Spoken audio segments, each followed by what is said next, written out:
আমার দুই পকেটে সব সময় নওজোয়ান ছেলেদের কাগজ থাকে। এই দেখেন কালকে রাত্রে দেওয়া কাগজ, আরো আছে সুনু পকেটে বহুত কাগজ আছে, খুঁজলে এগুলো ছেলেদের কাগজ, অনেক ছেলে পেলের কাগজ। কেউ নেশাগ্রস্ত, কেউ জুয়ায় আক্রান্ত, কেউ জেনা ব্যভিচারে জিন্দেগি শেষ, শরীর শেষ, যৌবন শেষ, চোখের পানি ফেলে কাঁদে। হুজুর একটু দোয়া করেন। কি দোয়া করতাম? নিজের হাতে নিজের সুন্দর হায়াত শেষ করে দিলাম। এক নারী দেখতে দেখতে, ছবি দেখতে দেখতে, উলঙ্গ দৃশ্য দেখতে দেখতে, এমন সুন্দর 18 বছর 20 বছরের ছেলে, আরো কত সুন্দর থাকার কথা, 18-20 বছর বয়স না হইতে সাফা সুফা কড়ি মড়ি ভেঙে গেছে কেন? এই অসভ্য সারা রাত উলঙ্গ ছবি দেখে যে, চেহারা এত বিকট দেখা যায় কেন? কারণ অস্থির ছবি দেখে, নারী দেখে, উলঙ্গ দৃশ্য দেখে। আমি খোলামেলা বললাম, মালিক তারে ভালোবাসে বলে সেজদার সুযোগ দিছে। কারণ সেজদা মালিক জানতেন কাউরে দিয়া দেন, বাত মালিক সবাই রে খাওয়া, খানা আল্লাহ তাআলা কুত্তারেও খাওয়া, কিন্তু সেজদা সবাই দিয়া দেওয়া। বুঝছো ছেলেরা? বাত্তরকারী কোনো আশ্চর্য কিছু না, এ তো জানোয়ারও খায়। ঘুম তো জানোয়ারও যায়, পেশাব পায়খানা তো জানোয়ারেরও পূরণ হয়। যৌন চাহিদা, লজ্জাস্থানের চাহিদা, এটাও তো জানোয়ারের পূরণ হয়। নাহলে গরু ছাগলের বাচ্চা হয় কেমন? কুকুর বিড়ালের ছাও হয় কেমন? কথা বোঝেন নাই? এটা জীবনের কোনো সার্থকতার কিছু নাই। জীবনের বিশেষত্ব আল্লাহকে সেজদা করা। যে কপাল মালিকের জন্য নুয়েছে, সে যেন আল্লাহ তাআলার আরশে আজিমে পৌঁছে গেছে। আমার শায়েখ বলে, আল্লামা মুফতি মুশতাকুর নবী সাহেব, বান্দা যখন সেজদা দেয় তো আল্লাহ তাআলা এরকম পিঠে হাত বুলায় দেয়, হাত বুলায়।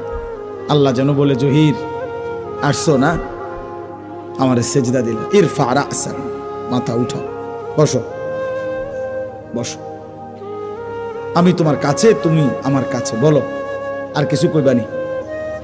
বান্দা বলে, আত্তাহিয়াতু লিল্লাহি ওয়াস সালাওয়াতু ওয়াত তাইয়্যিবাত, আল্লাহ বলে আমার প্রশংসা করলা, খুশি হইলাম। আর কিছু?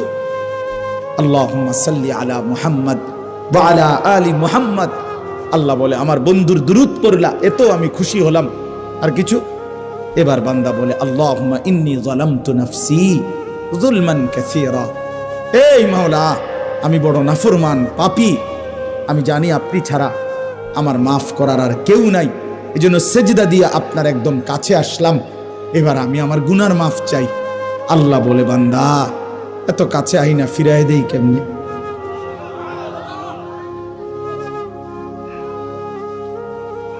বলস কি বান্দা? দুনিয়ার কোন দানশীল তো দরজায় দাঁড়াইয়া কাকুতি মিনতি করলে দিয়া দেয়,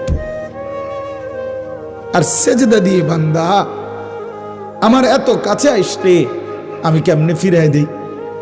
এটা কি হয়? আমার মতো এমন রহমান, এমন রাহিম আমি ফিরাই দেব কেমনে? যা বান্দা, মাফ দিলাম, মাফ করে। আল্লাহু আকবার। অন্য সালাম ফিরাইয়া একবার কি পড়ে? আল্লাহু আকবার। কেন জানেন? এই জন্য পড়ে, অর্থাৎ বান্দা যেন বলে সালাম ফিরাইয়াই আল্লাহু আকবার, অর্থাৎ বলে, ওই দুনিয়াবাসী, আল্লাহ বড়, আমারে মাফ করে দিছে রে, উনি বড়, ওনার কাছে মাফ চাইছি আমি, উনি আমারে মাফ করেছি। ওনারে সেজদা দিয়া মাফ চাইছি, ওনারে রুকু দিয়া মাফ চাইছি, ওনার প্রশংসা করে মাফ চাইছি, ওনার বন্ধুর দুরূদ পড়ে মাফ চাইছি। এত সুন্দরে গুছাইয়া বলছি, আল্লাহর ফিরাইতে আসছে না, দিছে মাফ করে। এই জন্য চলেন ইনশাআল্লাহ নিয়ত করি আমরা নামাজ পড়বো, ইনশাআল্লাহ নামাজ পড়ব, নামাজ পড়ব। প্রিয় ভাই, এবার তরজমা দেখেন। কাল্লা ইদা দুক্কাতিল আরদু দাক্কান দাক্কা, আল্লাহ তাআলা বলে, বান্দা শুনো, যত লাফালাফি করো দুনিয়া নিয়া, এই সহজ কথা মনে রেখো, একদিন তুমিও থাকবা না, একদিন দুনিয়াও থাকবে না। ইজা দুক্কাতিল আরদু দাক্কান দাক্কা, একদিন সত্যি সত্যি আমি আল্লাহ এই জমিন চূর্ণ বিচূর্ণ করে ফেল, একবার ভাঙ্গা চুরা পাউডার বানায় ফেল। ইজা রাজ্জাতিল আরদু রাজ্জা, রেজা রেজা পাউডার পাউডার বানায় ভাঙ্গা চুরা চূর্ণ বিচূর্ণ করে ফেল। তার মানে পৃথিবী একদিন থাকবে না, হাসরের মাঠ কায়েম হবে, বিচারের একটা ময়দান হবে। আল্লাহ কোরআনে বলছে ইয়াউমা ইয়াকুমুন নাসু লিরাব্বিল আলামিন, সেই হাসরের মাঠে সমস্ত মানুষ দাঁড়িয়ে থাকবে, দাঁড়িয়ে থাকবে।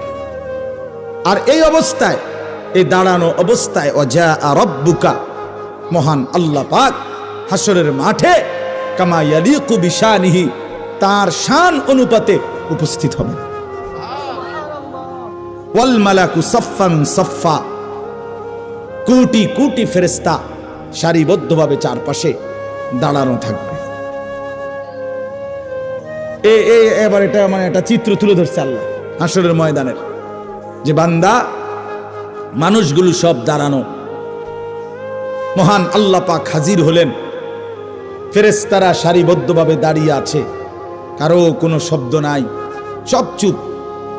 এই অবস্থায় এই প্রথম হাসরের ময়দানে সবাই চুপ থাকবে, এটাই তাফসীরে আছে।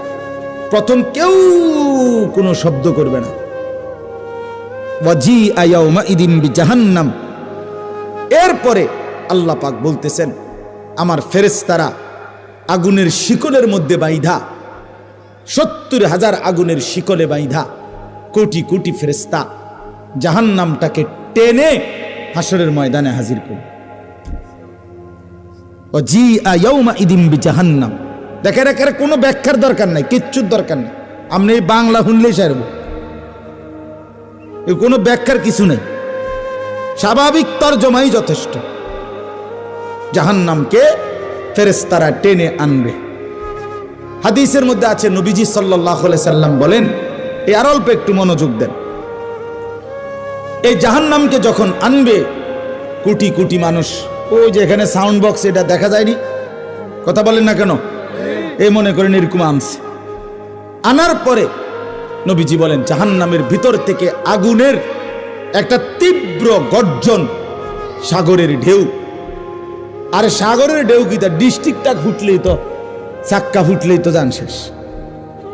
যে ডিস্ট্রিক্ট ট্রাক যেটি, এগুলো চাক্কা একটু বড় না, এগুলো যখন রাস্তা ব্রাস্ট করে ফুটে খুব আওয়াজ হয় না, খুব আওয়াজ। জাহান্নাম একটা বিকট আওয়াজ করবে, আগুনের তীব্র গর্জন।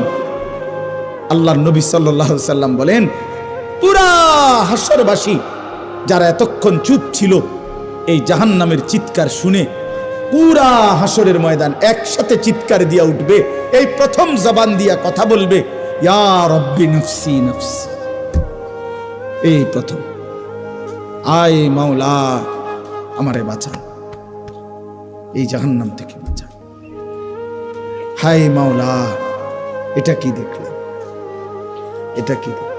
এজন্য আমি অনেক সময় বলি, বাবা আপনাদের অনেক মানুষ আছে পণ্ডিত, ও হুজুররা যত কয় অত না, বাটফার যত কয় অত না, হ্যাঁ হুজুররা যত কয় অত না, কইতে লাগলে কদ্দুর বাড়াইও কয়, যত কয় অত না। আমিও বলি কথা এটাই ঠিক, হুজুররা যত কয় অত না, বাস্তবিকে এটাই ঠিক। অর্থ হইল হুজুররা জান্নাতের বর্ণনা জাহান্নামের বর্ণনা, আল্লাহর কসম যা বলে জান্নাত এবং জাহান্নাম তার চাইতে কোটি কোটি কোটি গুণ বেশি বেশি। জান্নাতের নিয়ামত কোটি গুণ বেশি, জাহান্নামের আযাবও কোটি গুণ বেশি। না জান্নাত পুরা বুঝাইবার ক্ষমতা আমাদের আছে, না জাহান্নাম পুরা বুঝাইবার ক্ষমতা আমাদের আছে, নাই। তো এজন্য বললাম।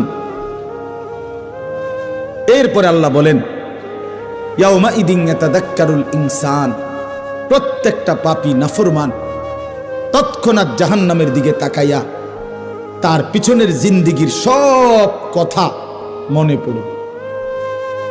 পড়বে। এই গুনার জীবন, চুরি ডাকাতি জিনা ব্যভিচার